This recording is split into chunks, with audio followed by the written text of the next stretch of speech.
Hello, everybody. Welcome back to the Captain's Lounge. I am Captain Diesel, and You're now watching the Captain. guys, this is the second inaugural episode. I say inaugural. It's the second episode of the Captain's Lounge here, and I'm joined today with the progenitor of the Captain's Lounge itself.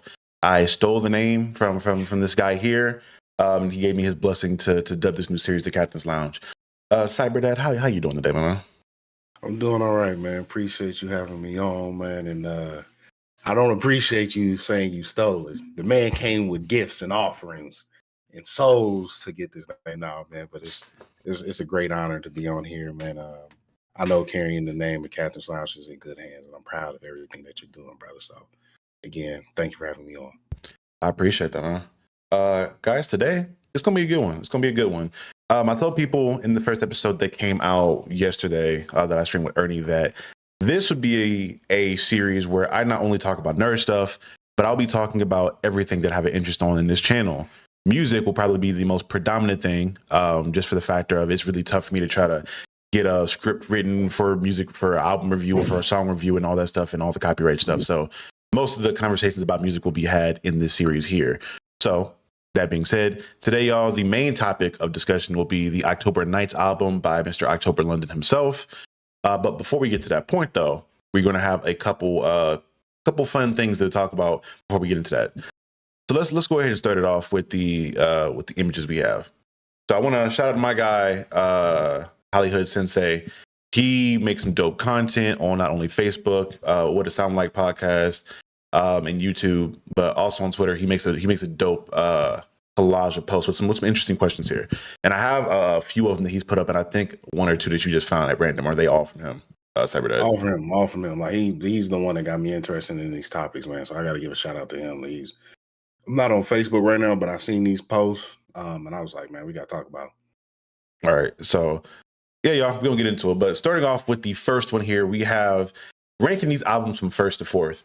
So from what we see here, we have To Pimp a Butterfly, top left, 2014 Forest Hills Drive, My Dark Beautiful Twisted Fantasy, and Nothing Was the Same. What's the name of this Drake album? I'm blanking. Nothing Was the Same.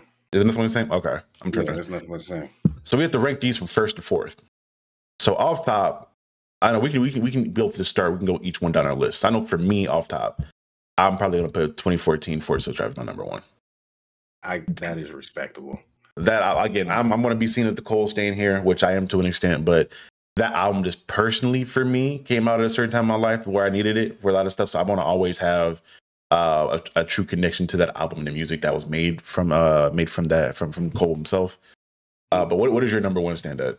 You got number one on this list. You know what's crazy? It's hard to tell, and it's between two, and it's between Kendrick and Drake. Nothing Was the Same was one of my favorite. It's Drake's best project, in my opinion. To Pimp a Butterfly just hit during the time I needed to hear, so that goes first. Mm-hmm. My two is definitely Nothing Was the Same. Okay, so my number two then. See, my number two is a little harder than my number one because it's really coming down to The Pimp a Butterfly and My Beautiful Dark Twisted Fantasy. Because they're both pretty experimental, at least for the time. I know this is the first time that we saw Kendrick experiment with a lot of that funk and jazz infused stuff in his music. And it also was very special in regards of when it came out and what it meant to people at that point in time. Mm-hmm. But Kanye is Kanye. You know what? I'm probably gonna have to put To Pimp a Butterfly at my number two. I have to put that at my number two. Shout my guy Demigod shot in the chat, my man. I can't be mad at that at all. So yeah, my number two is. So what's your number three? My number three is going to be My Beautiful Dark Twisted Fantasy. Kanye thing. Fair enough. So for that, obviously means that I'm putting Nothing Was the Same last. And this one is by far they're all. Before we continue, all of these were great albums in my opinion. Every single one of them. Agreed. Three was Forest Hill Drive. I love this album. I absolutely think this is Cole's. Like he came through, and this meant he got new fans, and it just reassured for fans that's already been there. So I love this album as well. And of course, Kanye is going to be my fourth one. And I can be honest, this wasn't an album that I really played, but I heard it in passing. And one of these talks, I want to do a Kanye review because I forgot there was some Kanye tracks. I'm like, yo, this man was definitely on to something. So yeah. Yeah, this was that album for me, man. Because I think was Runaway on this album as well. I'm tweaking. I got my Spotify pulled up. I can check this out real quick. But I'm pretty sure because this album, this track list is really deep. My Beautiful Dark Twisted Fantasy. Sorry, y'all, for taking so long to pull this up. Okay, so yeah, this album, it was Dark Fantasy, Gorgeous Power, All of the Lights, Monsters on this, Devil in a New Dress, Runaway. Yeah, this is a really tough album. And then the Blame Game, there's some tracks on here that aren't as popular, like Blame Game, which I think is a gem on this album as well. Yeah, I don't think you can make a bad choice on any of these in regards to what you pick and what you discuss, but yeah, man, phenomenal. I can't. Yeah. This is hard. This when I seen it, I was like, this is gonna be hard. Just because I bet we can name our favorite track from each one of these. For Pimp a Butterfly, he was doing the live performance. Not I. Yeah, it is I. Yeah. Yeah, that's my favorite track. Like literally, because my dad was like, son, you need to listen to this and listen to what he's saying at the end. And I'm like, damn. And the one that when he's talking to Tupac, of course. I think for me, it's going to be between King Kunta's like the radio hit, but These Walls is probably one of my favorite. I'm not gonna lie. Oh yeah, like Thundercat on that was something that was smooth, bro. I'm not gonna lie. The way that beat came in, sex, that was cold. 2014 is probably going to be, apparently for me, it's going to be my favorite track off that album. That song really means a lot to me. Plus, I had a story where I was in between classes in high school, kind of walking to the bathroom, and I'm kind of singing the song to myself, humming the tune, and I hear one of the baddest women in the school at that point in time, one of my crushes, like on the other side of the hallway, like harmonize with me as we're singing it. And when I mean that moment, that lives forever in my mind, rent free to this day. Shout out to you, homegirl. I ain't gonna say no names. I think I don't want no drama because I think she's married at this point. But yeah, Shawty was. I was like, yeah, Cole, thank you for that moment I got to have in high school doing that. Forest Hill Drive for me, January 28th. This came so hard. That beat was disgusting. Like that bar when he kind of went on that scheme at the end, talking about like the shooters, about Bruce Lee, Lil Wayne. I'm trying to remember how that bar went in my head. It's hard to kind of think about that off the top of the head, but there's that album had a lot of it was weird because it spoke. You ain't the God. It spoke to a lot of stuff as far as where his life was at the time, as well as speaking a lot of cultural stuff as well. And I think that's something that is really tough about this album and The Pimp a Butterfly, because they were more like snapshots in history on where the culture was in rap. Right. I think that was around the time like that. At least I know Cole referenced it in regards to Macklemore getting that album of the year over Kendrick, and all the other stuff that was going on in rap at that point in time. But I love albums like that are snapshots in history, and not. I mean, I enjoy the ones that like are timeless. I think that's a lot of Drake stuff, where a lot of it is just like timeless hits. But personally, I enjoy a lot more of these snapshots in music history. Personally, yeah, I respect that. What's your favorite off Nothing Was the Same? Was All Me on that? I gotta pull this track up, the track list again. I think All Me was on there, right? With 2 Chainz. No, that's a different album. Okay, I'm looking at this. Yeah, no, All Me is on there. Yeah, All Me. All Me. Yeah. Okay. Yeah. That's probably my favorite. You know, it used to be Started From the Bottom, but that song got so played out, I hated it at one point. I'm not gonna lie. Yeah. That song got really played out. And I don't enjoy Pound Cake as much as a lot of people do. I don't like Pound Cake like that. I really don't. But yeah, I'm probably going to go All Me. I want to go All Me. I'm always down for a 2 Chainz verse in a bit, and I love Big Sean too. So that kind of just I got like 3 of some of my favorite rappers in one song together that was kind of doing their thing. So I'm not tripping on that. Yeah, it's easy for me. Come through. Going through. I'm not mad at that. I'm not mad at that. No, no, Now, don't you go home. for my beautiful Wait. Dark Twisted Fantasy, this is one that I'm gonna have a lot of difficulty with because, and I guess you could argue this should be higher because I'm having this much difficulty. But there's like a couple songs on here that are amazing for different reasons. And I may, damn, in retrospect, I should have probably moved this higher. This may be above the Pimp a Butterfly. I'm not gonna lie, because I'm having a lot of difficulty with some of these songs. It's either between A Devil in a New Dress or Runaway for me. Because Runaway is just iconic, and that Devil in a New Dress beat is just like, it's disgusting. Plus, I'm a Rick Ross fan too, and I feel like that was like the perfect Rick Ross instrumental, like beat to have behind him. Like the way, like when Ross was talking that boss talk with a beat like this, where this beat just sounds like it sounds rich. The beat sounds rich. Like no pun intended. It just sounds really, really thick and rich. Yeah, so I'm gonna go with The Devil in a New Dress. Runaway is iconic though. Like the fact you can click a piano key and like most people will know what song you're talking about, or at least know the reference. It's insane. But I'm not mad at Monster either, because that's a legendary track.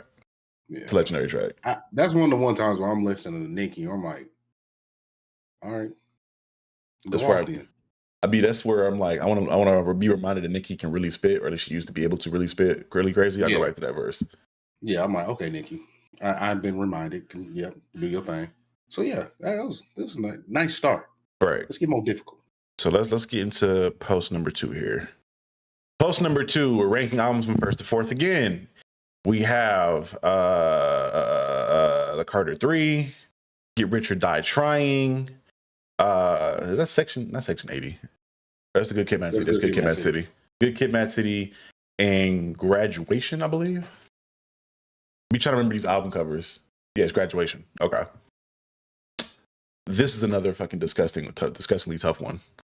And because, for a lot of people that don't mean, Wayne was my favorite artist of all time. Like, from when I started listening to rap up until 2014, when I got introduced to the 2014 Forest Hills Drive. But that being said, I don't think I can deny Mr. West again. I'm probably putting Kanye West at number 1 on this. I'm not gonna lie. I'm not upset with that. Because there's a lot of good songs on there. I'm looking at this track list again. There's maybe like 2 or maybe 3 songs where I'm like, I'm not saying they're bad, but they're like 2 or 3 that I could be cool not ever hearing again. Most of these songs on here I play at some point every month at some point. Like they're in my rotation constantly of music I listen to, whether that's in the car, cleaning up the house, or whatever. Like, dude, this is it for me. What about you? Where you putting your number 1 at? Get Rich or Die Trying. Easily. I'm not mad at that. I'm not mad at that. That's 50. I'm a 50. People know I'm a 50 fan. So like that entire album from top to bottom, I'm playing. Back Down is my shit. Like I think that's But yeah, I enjoy that one easily. I'm not mad at that. My number 2.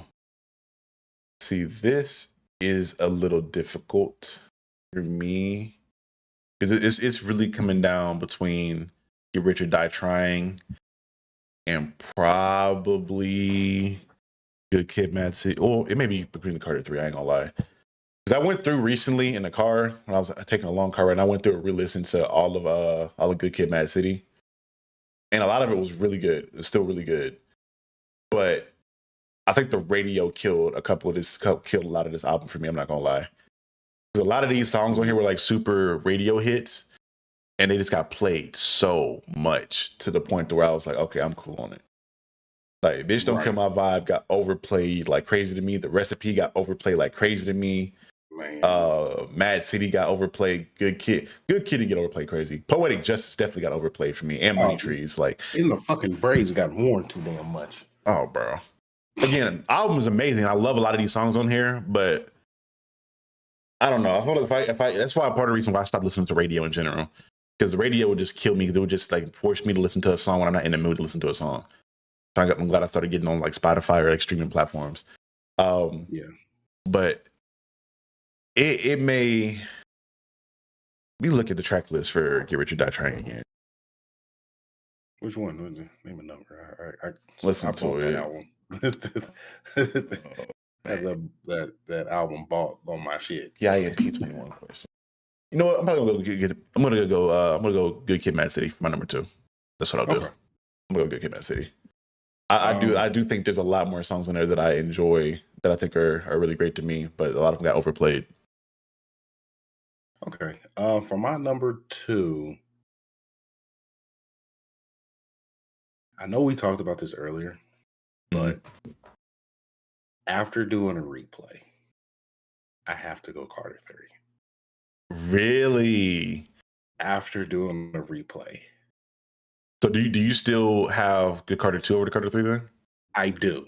Okay. But okay. I understand why a lot of people put that over 2. How he comes out on the Carter 3 was like he just continued off 2. I'm like, all right, this man he said fuck everybody. I'm on something right now. So 3P is really hard to like not. There was a lot of punchlines in there. I'm like, all right, Wayne, slow down. So I have to give it to Wayne on that one for my number 2. And if I go to this track list, and I found my favorite Kanye track too. I've been looking for it. If I'm looking at the Carter 3-peat, Millie was hard. I know you said you don't like Mr. Carter, right? Mr. Carter was cool, but it wasn't something where I'm like, you know. But Let the Beat Build. Misunderstood. I'm not mad at that. I'm not mad at that. Yeah, that's my number. Yeah. Carter 3 is my number 2. Lollipop was on this album. I forgot about that. Yeah, this album is insane. I want to thank and say fuck him at the same time. Because like at parties, that shit used to get the girls going. But at the same time, they played it everywhere. But they had that remix with Ye, which was fire. Didn't that song go like Diamond or some crazy shit like that? Like that song went insane on the charts. Yeah, like it went everywhere. Yeah, that song that's another instance where like a lot of these songs on here, a lot of them were overplayed. There's still like a lot of hidden gems on here that I don't think a lot of people listen to. At least people that only listen to radio that didn't buy like the physical disc or album. Like Let the Beat Build is still one of my favorite Wayne tracks of all time. I can respect that. I love that. I wish more artists would do that in general, like that concept of just like building out your beat and like that's something like I'm looking at a guy like JID that I really enjoy. And he's done that with, it was a track on DiCaprio too, where he did that. Because I think that just like, it showcases how great of a rapper you are from your rhyme schemes to your ability just to like put energy into a track. Because you're carrying your song really heavy, and then as you're heating up and as you're going, the beat is just coming in to back you up. So like it just, at least to me, the track just gets better over time. It's not something I would like, you would play at a party a lot, I don't think, but definitely like in the whip when I'm chilling or maybe with the homies in the car or even at the house, I'm putting that on a lot. Okay, I respect that. But yeah, I think for me, my number 3, which inherently gives away my number 4, I'm probably gonna put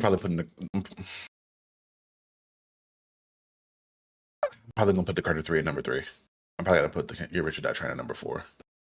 I gotta do it. I'm sorry. It's tough, but I listen to Wayne in this album way too often.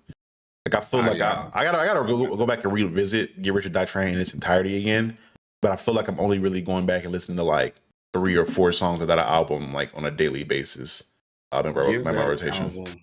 Okay, so after you do your history on that time frame of that album and what he was saying and what that album did, and look at the sales at it. Well, we're just going by opinion. We're not going by metrics. Because if we want to go by like the like what it did, like again, like at that snapshot in culture and like what it meant to the music industry at that point, then we could probably rearrange the list a little bit more in regards to that. Because I'd probably I think at that case, like Kanye for still like number one at that point for like what that album wise, the Get Rich or Die Trying is the number one on this list. I don't know, because wasn't this the album? Wasn't that whole thing where him and Kanye had that whole competition on sales? That was Curtis versus the Good Life album. Was that what that was? I could have sworn it was these two. Okay. This was 50's debut album. Okay. I Get Money was it was on Curtis one, which was a good album. He just the time frame when he dropped that, ears was listening to different. And Kanye, that was like the polo shirts and everything. That style came in, so people was listening more to that. So yeah. Okay, y'all excuse me. But number 3 for me is Kanye. Yeah. I know putting Kendrick fourth is going to be surprising, but I really like Kanye's his first 3 albums. I think are perfect. They're 10 out of 10. Most Kanye albums to me up until like I'd probably say like after The Life of Pablo for me. I know a lot of people don't like The Life of Pablo like that, but I think I still enjoy that album. After that album, bro, it gets real like shaky. But everything The Life of Pablo before, like 808s, not New Slaves. What was the name of that damn album? Oh my fucking God, what album was New Slaves on? I'm fucking blanking right now. So, but yeah, his first albums in order. So we're looking at New Slaves. Yes, Yeezus. I'm tripping. Oh my God. Yeezus I really enjoyed as well. There's not a lot of bad Kanye albums, bro. Like Pablo and back. So it's like 2016, I think, is when Life of Pablo came out, right? Back in 2004, all the way, if we're looking at it, all the way to 2010, and he was on a 6-year run, bro. College Dropout is one of my favorite albums. And then, of course, Kendrick's fourth. Just it's again a great album. Radio definitely destroyed like my ear to it. I'm like, I did play the shit out when I don't enjoy it as much, but it's still a phenomenal album. Right. Let's go ahead and get into the third post to kind of speed things up a little bit. I know people are here for the main topic. So this is, what is this one? As far it is, what song you would want to keep out of the 4? In regards to the Mary J. Blige, John B. So 1 in a Million by Aaliyah, Fortunate by Maxwell, They Don't Know by John. Is that John B? Yeah, John B. And then Everything by Mary J. Blige. This is tough for me. This is really tough. I think I'm gonna jump off the boat and go ahead and go with 1 in a Million. I feel like that song is a little bit more legendary. I ain't gonna lie. I'm not mad at that. I'm not mad at that. That shows your age. It does. I respect that. The correct answer is Everything by Mary J. Blige. And I love Mary J. I love Mary J. I love Mary J. Fortune is really good too. Anything Maxwell is really fucking good. And I want to shout out to John B. I don't want people to think we sleeping on John B. We're not. But damn this. Okay. I'm playing them in my head. Fortunate. Okay. Fortunate. Okay, I changed it. Fortunate. Maxwell. Okay. I'm good. I can live with that. I'm sticking with 1 in a Million. I'm sticking to my morals on this one. I'm not mad at that. Post number 4. Okay, this is a string of artists, and this question is who we want to have sing in our wedding, or which one is this? Is one of these artists have to leave?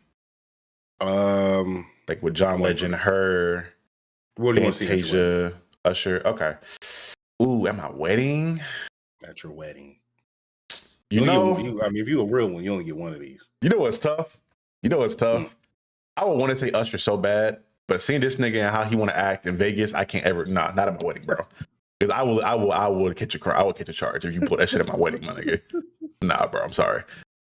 It's probably gonna be John Legend because I feel like I would want him to sing all of me at my wedding live. I think that would fucking hit crazy. Depending on, again, this is me not knowing who my wife is in the future, but imagining my partner, I would probably want that. Jennifer Hudson. You know, I'm not mad at that. Jennifer Hudson. I know emotionally, I just know she's gonna make my wife cry. Fair enough. Whitney passed the, you know what I'm saying? Whitney gave her, she sung at Whitney Houston's funeral. Jennifer Hudson. I don't know. I feel like Or Jasmine. It's with Jennifer Hudson and Jasmine Sullivan, between them two. See, Jasmine, because I'm trying to think about her catalog outside of Hotels. Because in my mind, Hotels is like what's burning my brain well with her. And I'm looking at like my wedding where I'm like, okay, I'm bringing this artist out to like declare my love for my woman. And at least for me, I would want that to be a male artist. Because again, they're going to be speaking from a male perspective on how they see their women. But Jennifer Hudson, I'm not mad at. I'm looking at performance wise because I can give any song to Jennifer and I know it's going to make the entire place swoon and cry. Also, if we're talking about performance, I would like to bring in the fact like instruments too, because I know this nigga John Legend plays the piano and can do both. And that point too, I may think about her a little bit more because she's playing guitar, piano. As far as if we're just talking about performance wise. I may have to throw her in there. I'm not mad at that. But I do want to make sure we give Adele some love on this list too, because I think Adele has some tracks on. Well, she has a lot of breakup tracks. That's my thing too. A lot of these artists have a lot of breakup music or a lot of toxicity in their music in regards to like what the relate stuff they were going through. I just know for a fact, like John Legend has a lot of music about love. I know Jennifer Hudson has something about love. Because I think that man wrote that whole. I'm trying to think about the album that all of me if was we're on. going just by album wise, John Legend, Usher for sure. I'm just going, these people are going to sing at my wedding. I'm going off of not just like it's the album, but like what the contents of the album was about. Like that John Legend album was about him loving Chrissy Teigen and like him getting married. He was at a happy point in his life. Right. This nigga Usher has an album about cheating on his woman. Brandy is another phenomenal choice. True. I can't bring Maxwell out because there's going to be baby making right there in the middle of the floor. We cannot have that. Right, that's another thing. That balance, like your mama, your aunties and shit gonna be there too, so it can't get too nasty. Right. I want everyone to be like, damn, my son really loves his woman. Like, you damn Skippy. Mm-hmm. So I know. Sure. I think that's John Legend for me at least. I respect that. There's not a wrong answer here. Right. Going into the post number 5. We are picking our favorite song off this, or I think one has to go. Right. You only can pick one song. Only can pick one song. So it's Lately by Tyrese, Love, I Want to Know by Joe, and Differences by Genuine. Damn.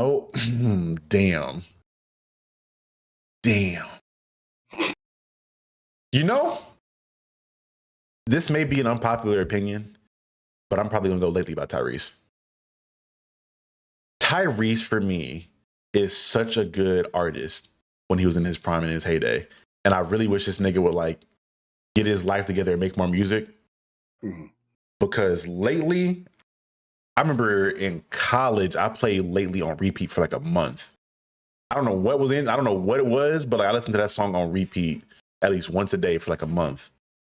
And that and a couple other Tyrese songs. But the Lately was the one for me.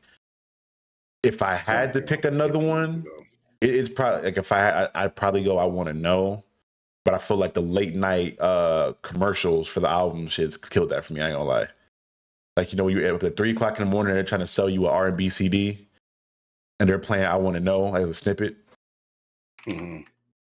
Yeah, I mean, I don't know. Maybe that was just like a Georgia thing as far as the broadcasting. No, I know what you're talking about. Yeah. I swear to God, that shit killed me. Every morning at like 3 a.m., I'm waking up to hearing I Want to Know.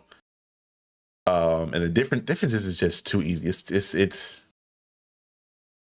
oh man. It got played out a little bit. I'm sorry. I'm not gonna lie. It's funny it got played out for me a little bit. It ran 1-6 in Park for a while. I'm like, bro, I swear to God, I will come home.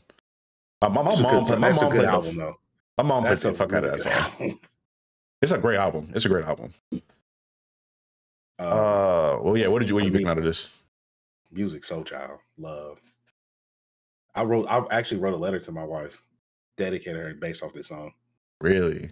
Yeah, I went to school in Southern Georgia, and if one of my secret passions, I like to write poetry, Mm. and I wrote to my wife. I dedicated the song to her for sure, and this is my favorite music soul child album. That by you being in my life. Come on now, it's just I'm not mad I've at that. always wanted to have a song that I can dedicate. I mean, a woman that I can dedicate this song to. I'm a softie when it comes to people I love, and I love hard. And this song talks about love so deeply that I'm like, there's not a word in here that I truly cannot relate to. Like, I mean, I can relate to everything he's saying. And I'm like, I'm dedicating this to my wife. So, baby, if you ever see this podcast, just let you know that song still stands. Hey, shout out to Miss Perry. You know what I'm saying? Mrs. Perry. Mrs. Perry. Apologies. Let me get right.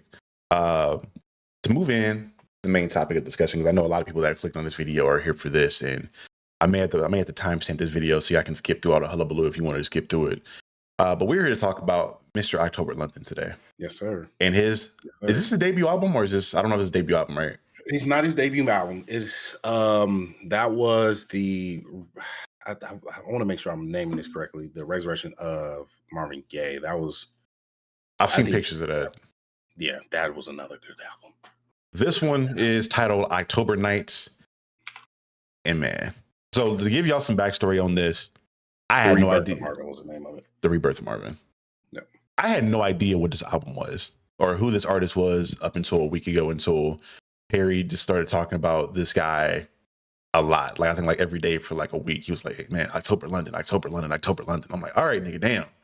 I'll check it out. Shit. I thoroughly enjoyed this album. And I want to say two things about this album. One, most importantly, it's something that I think a lot of people share a lot of sentiments with in regards to where R&B is at this moment in time. This album was a lot about love. And that's what I enjoy about this. I think that, I mean, there's some like raunchy songs in here that are about like, you know, love making with your woman or whatever else. But for the most part, it's about loving and not just your significant other. But he had a track in here about his mama that I thought was really beautiful, that I may have to send that track to my mom later today.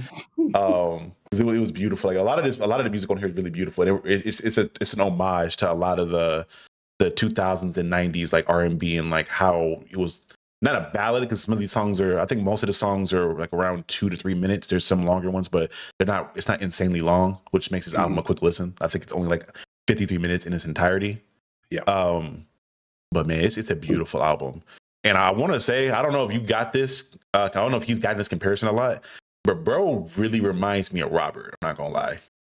You know what's funny? I'm actually happy you said that, because there was my wife brought it up and said there was one track that said he really sounds like the guy that should not be named. And I'm like, I get that. And I heard him and I heard Prince, and I heard a different, like I can just hear it in some of these tracks. Where I'm like, okay, he's pulling, like he's the embodiment of great artists in this album. And I'm so happy that you thoroughly enjoyed this album, because my first time listening to this album was my first day at my new job. And I'm like, I'm gonna drive there. I'm gonna just check this whole album out. Slander My Name started. And I'm like, okay, you have me here. What's going on? And then we have was it Touch on Me? Yeah. And to give people a little bit of backstory behind October London, this is, I think, the first artist that was signed to Death Row Records. Yes, so Snoop Dogg. Yeah, Snoop did his thing in scouting this guy, because this guy is definitely a talent. So you said your favorite track off here was Touch on Me or Kill Shot? Not Kill Shot, but my favorite, Touch on Me. No, my favorite tracks on here, I have 4 in order. Okay. Beautiful Woman, Third Shift, Bedroom Bully. This nigga here, of course. All I Want Is You. Easily my favorite 4 tracks in that order. I've only given it one listen through so far because I'm gonna go through this album and listen to it again. Definitely. Like I don't.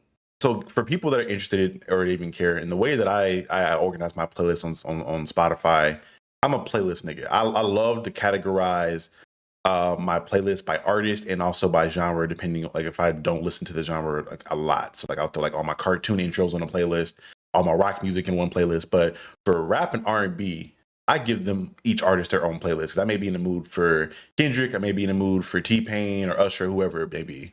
And usually when I find a new artist, I have these compilation playlists that I call my freshman playlists. And I've been making these freshman playlists since like high school, so like around like 2015 ish. And I think I'm on freshman 7. I make one every year, so I kind of get like a timestamp on what music was coming out or what I was discovering at that point in time. And on freshman 7, I thought about putting him there, but as I went through this album, usually if I find around like 7 songs by artists that I really enjoy, I give them their own playlist. I'm like, okay, if I got 7 songs out of you that I really enjoy, you've made the playlist entry, you made the catalog. This damn whole album may get put in a playlist for October London himself. He's not going through the freshman playlist, bro. He's jumping the line. For me, he's jumping the line. He's jumping the line. There's not too many artists that can jump the line like that. JID was one for me. He is one. He's definitely one. This whole album was amazing to me. So it's tough for me to pick one right now at the first listen. But if I had to pick one out that probably stood out the most to me, it's probably Mama. Okay. It's probably Mama. I just love the way he expresses love to his mother on it. It gave me Dear Mama vibes from Pop by Pop. It gave me vibes of that, but it wasn't like in a way of pain like in the Pac one, like at least one in prison. This one was like, hey, I love you for everything you provided for me and who you are as a woman and all that good stuff. Again, this album being about love, it put me in a good mood. Like getting ready for this stream. I'm not gonna lie. Okay, so I have questions I actually wanted to bring up. Sonically, how did it go with your ears? Like, questions like, how did you feel with the choices of instruments, the lyrics to certain songs? Like, how did you feel about listening to those? It felt very nostalgic. It's part of the reason why I love Anderson .Paak so much, because he has that like that funk sound with a lot of his music that he'll do, and it feels like very very like 70s and not 80s. 80s is more disco, but more like 70s era, maybe sometimes 60s. This was very much so the same for me, where a lot of this album was very much so nostalgic, and it didn't call back to a lot of the instrumentation to me that was in like it felt almost like a compilation of like 70s, 80s, and maybe not 80s as much. I didn't hear as much disco in this, but more 70s and 90s and some early 2000s R&B and soul music. Like that's what the production felt a lot more like to me, in my opinion.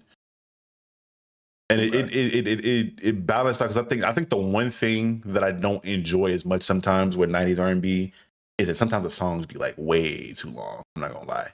Like unless you are drastically like making the track dynamic, I don't need to hear the same hook like 7 times personally for me in a song.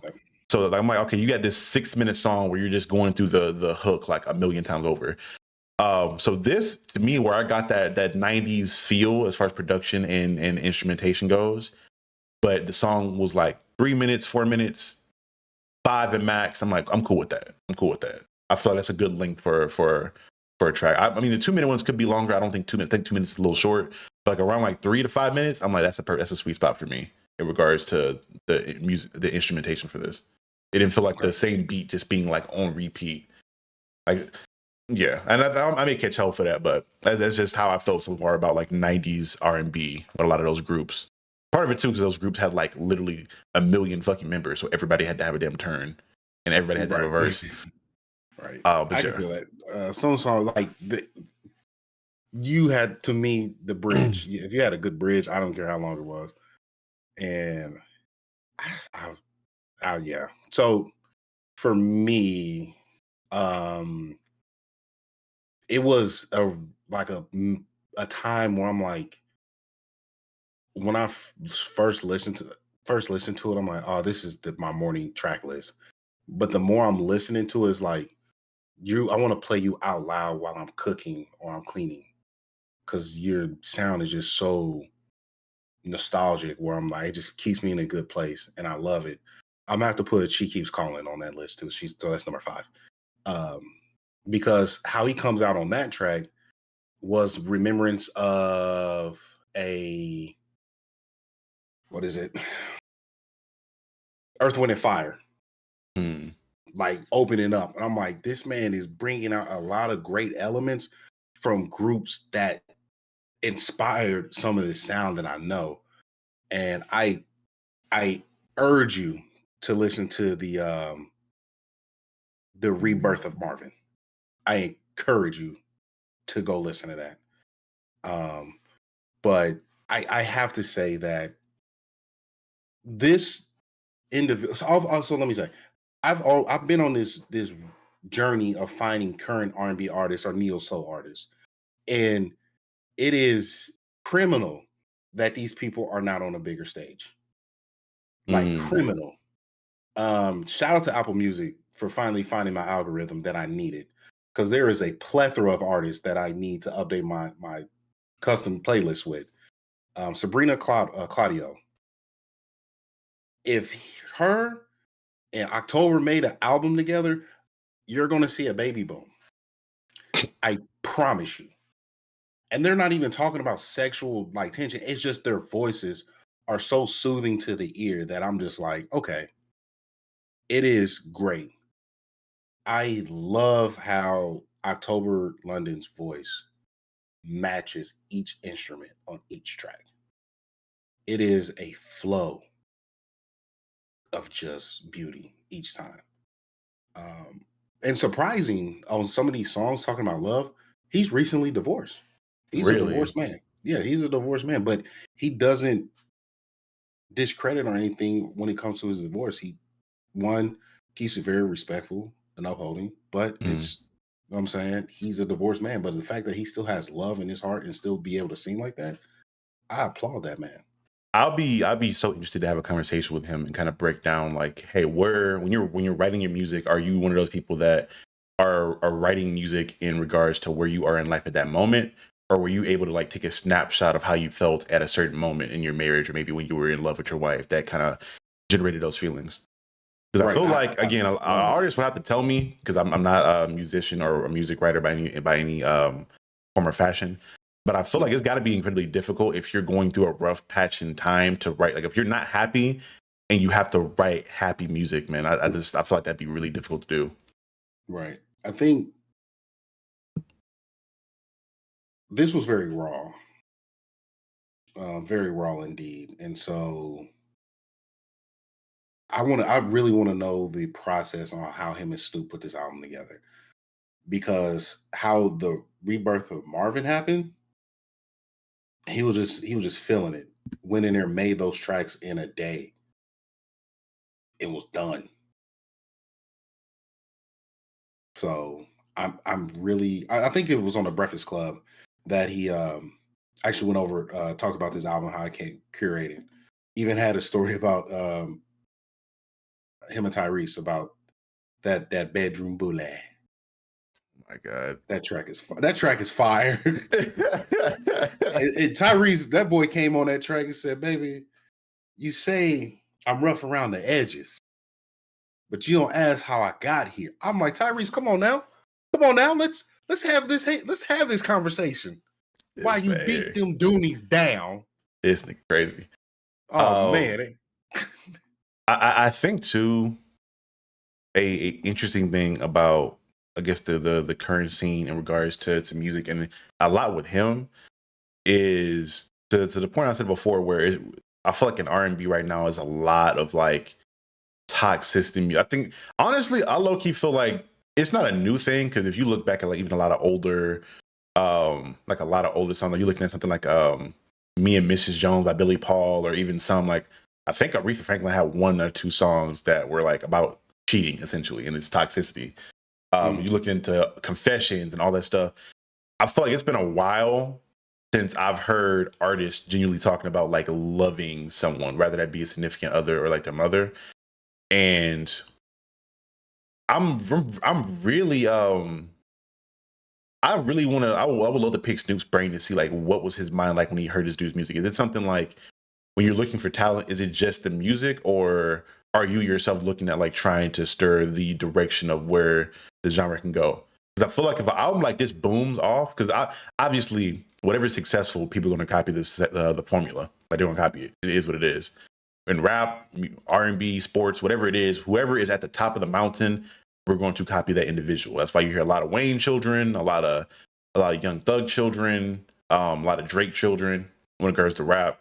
There's a couple Eminem children out there. Like everybody has like their sect of like artists who grew up listening to that person and kind of wanted to copy them to an extent. I really hope that this album can be one of those, or if not, like somebody in the same vein can blow up and we get a lot more music like this. Because I think, especially in the way the internet is right now, with this whole toxicity stuff with man versus women, albums like this can help to kind of mend that a lot more. If in the music we're hearing, it's not always about scamming this dude or getting the most out of this other woman or exploiting people for sex, money, whatever it may be, and it's generally about just loving your other person, I think that can heal a lot of that toxicity that we're seeing on the internet. Because I do think music is a big part of that, because people use music depending on whatever it's about as like an anthem for however their life is right now. And some people say it's just entertainment, and I do think I do genuinely believe you can separate music from your real life. But sometimes, bro, sometimes you internalize some of the stuff you're hearing. That's Absolutely. Why I try to mix up my discography, what I listen to, or like my playlist, where I'm like, okay, I'm at the gym. Let me get my criminal music on right now. Let me feel like I got 15 bodies. Let me feel that. And then if I'm at the crib chilling, I want to rest up. Okay, let me get into my soothing music. Let me get into my Erykah Badu, my Anderson .Paak, and kind of like relax a little bit. There's that duality there, and I feel like a lot of people are kind of like locking in on like one or two types of music.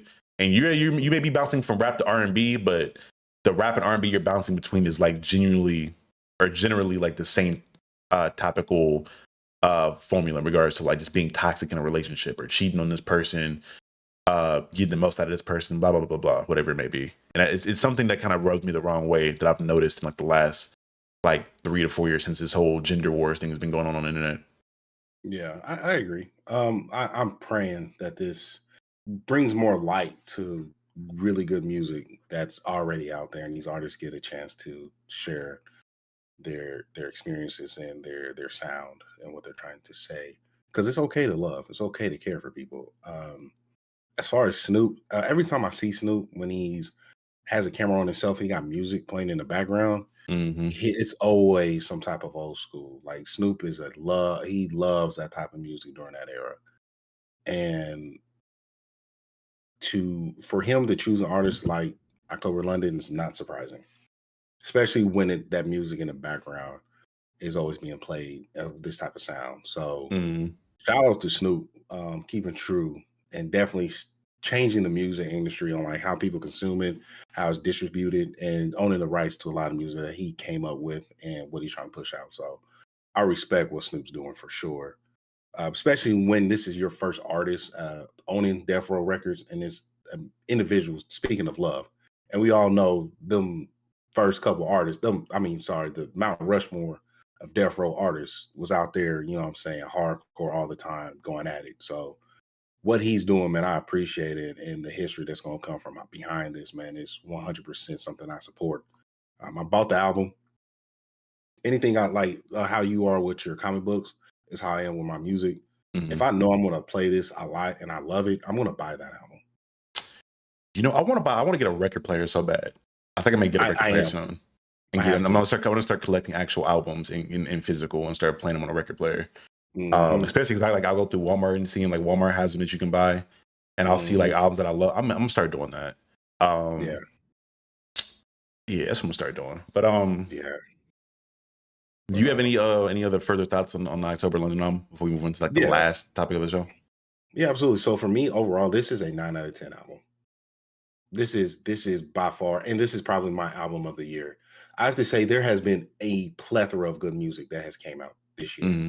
From local artists to big name artists. This is by far my favorite album of the year. And just a quick shout out, he's from South Bend, Indiana. He's from the Midwest. Shout out to his 574. I got family out there, so do your thing. Shout out to Indiana. But yeah, that's my final thoughts. 9 out of 10 album, beginning to end, phenomenal. October London, keep doing your thing. Shout out to my pops. He's the one that put me on. He said, son, do your hey, I got somebody for you. Check him out. So appreciate that. Yeah, I concur. I think this album is definitely like a 9 out of 10. I may give it a 10 out of 10, depending on when I go back to my second listen through to see how I feel about it some more. But yeah, this is an album that I can't think of any other music this year that made me feel this good. Like I genuinely felt happy and felt joy listening to this album. It made me feel warm inside. Positive needed. I, what I y'all, I was nervous about having this conversation with Charlie because it's like he was like, "We'll talk about it on stream." So I hearing that, I felt good. I'm happy. Yeah, I try to, if I know I'm going to talk about something on stream, I try not to like have a million conversations about it beforehand because I don't want to feel like I'm burning out or like super repeating myself. Right. Shout out to sorry for the audio listeners. But yeah, I agree. I can't think of. There's been a lot of great music that's come out this year. Again, we've had the whole Kendrick Drake stuff. The women in rap have been putting on a lot. When you're looking at somebody like Glorilla, Meg Thee Stallion, Lotto had a great album, and even with a lot of the R&B tracks that came out as well. I just this album is different. This artist is different, and if Snoop is going to continue to put together a label with artists of this quality that are a breath of fresh air, they're gonna be up there. It's gonna be like on. It's gonna be on the Dreamville levels of labels. It's gonna be on the Top Dog at one point. I feel like Top Dog just like, I'm not gonna say they fell off. They just like stopped making music for real. But yeah, it's up there. It's gonna be up there. I'm excited to see what the rappers he picks looks like. 'Cause I'm looking at the way he's evaluating music and the way, because I saw him on Kai Cenat stream and he was like listening to the AMP cipher from this year, and I noticed the way that he was like discussing what he liked about the people rapping. And I feel like a lot of people, especially old heads, wouldn't think he would like it all. But a lot of those are just like, yeah, you're unique. You like focus on this, that, or the third. Like the way he evaluates talent and evaluates music is really interesting and refreshing. What I've noticed about older artists and even older comedians, it's the old people of their generation that try to discredit the young cats. While a lot of these older cats are like, "No, I'm here to listen to them. I got these my kids listen to, or the younger kids listen to." Like, if I want to continue my legacy, I have to invest in them and see what I like and don't like. If I Mm-hmm. don't like some, I will critique them in a way that they understand to make them better. And I respect that out of Snoop, Kevin Hart, Cat Williams, on the support of the new people coming up, giving Mm-hmm. them credit, like telling them, "Hey, you got to get on that stage, just get better." Or Snoop was like, "I like this punchline," or you need to get a different sound. Like I enjoy that. Like the bridge between the older generation and younger cats is starting to be mended together, and I love that. In Meg's last video, I got to see Scarface in her video. Like that to me is huge to have Mm-hmm. Scarface in your video. Like one of the greatest storytellers in hip hop history. So I love what I'm seeing. I tell people this a lot, and I try to keep this analogy, this metaphor, not metaphor, but this analogy together. If you are an older artist, or even just an older person in whatever industry or medium you're in, if you love this garden for the fruits it bore you, and almost all the success it brought you, and you leave this garden unattended and don't invest time and energy into it, even if you're not directly the one planting the seeds or tilling the crops, you can't be upset when the garden gets ran over with weeds and locusts and all kinds of other things. You have to consistently invest in the things that you love. I absolutely hate when I hear a lot of older artists like just completely shit on newer rap or newer R&B or whatever else when I haven't seen them collaborate or seen them invest anything into any artist. If you just hating the hate and you're not taking the time to invest in it, cool. That's why I really appreciate and I really heed a lot of what Snoop has to say about music, because Snoop is always out here giving, like he was giving features to Corey Day, to a lot of the younger artists coming out, to JID. I think he has a feature with JID. Even if it's not just giving a feature, like he's investing in these artists in the background, is giving them advice, or sometimes to an extent like October London, monetarily, where he's signing these artists. He's consistently attending to this crop in this garden. Absolutely. So yeah, that's I never give any credence to artists who I just haven't seen try to give the newer generation guidance and just completely shit on it. Talking about somebody from a podcast versus hitting them up and giving them input or trying to reach out to them like genuinely is two different things for me. But Absolutely. again, It is what it is. Say la vie. To close out the show, I have a question / statement. No, not a statement, but more of a question for you that I think would be a little fun. I want you to think about an artist that you absolutely hated when you first listened to them, or when you were first introduced to them for a while. And then over time, either through that artist developing or growing, or you just hearing more of the music, you began to love that artist. Easy. Tyler, the Creator. Really? Absolutely. I hated that man. Absolutely despised him. I could not stand his music. Damn. And that was just like because his music came out, and that was like during the Webby and Boosie era, and I was on a whole different wave at that point. Mm-hmm. Like I was just in some different shit. And so as I grew older, I was like, let me really listen to him. I'm like, damn. So when did you say you became? When did he make you a fan? Was it like around the Flower Boy or Igor? That era of him? Igor for sure made me like, I need to go back to his demographic and see what he's really talking about. Mm-hmm. I became a fan of him because of his show, and I went back to his music. Oh, the what was it? It was a Taco and Tyler. I forgot that Adult Swim show. Yeah, I forgot that show was called. Yeah, so I really fucked with it, but Igor was like, okay, he's really good.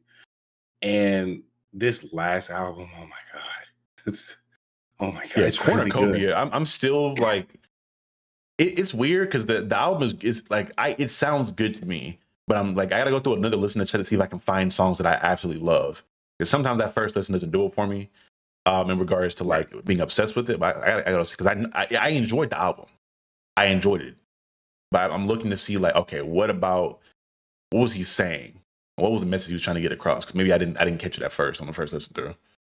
Because the more I got into it, how can I say this? The more I understood what the meaning of art is when I start looking at his music and others' music differently, where I'm like, okay, what is the art aspect of what's going on? Tyler Creator is probably one of the best artists out there to date, musically and how it looks. This is a message. Like he's doing something. Like him and Doja Cat are in the same category for me. They are phenomenal artists. Yeah, Bigger than music. Like there's something special about these types of people that you just have to look at it from a different lens. Where I'm like, okay, this is good. This is really good, actually. And so I'm a fan of Tyler the Creator. Phenomenal, and he's always himself. Always himself. So I rock with him. That, and I admit he was the one I just absolutely could not stand. I love me some Tyler. I'm not gonna lie. That's a funny nigga to me. I think Flower Boy probably made me a fan. And what made me like a really super fan was probably like Igor. Earthquake is like a song like me that's like in comparison to like Redbone for me, where it's like, yeah, it's gonna be like a generational song for this generation. Oh.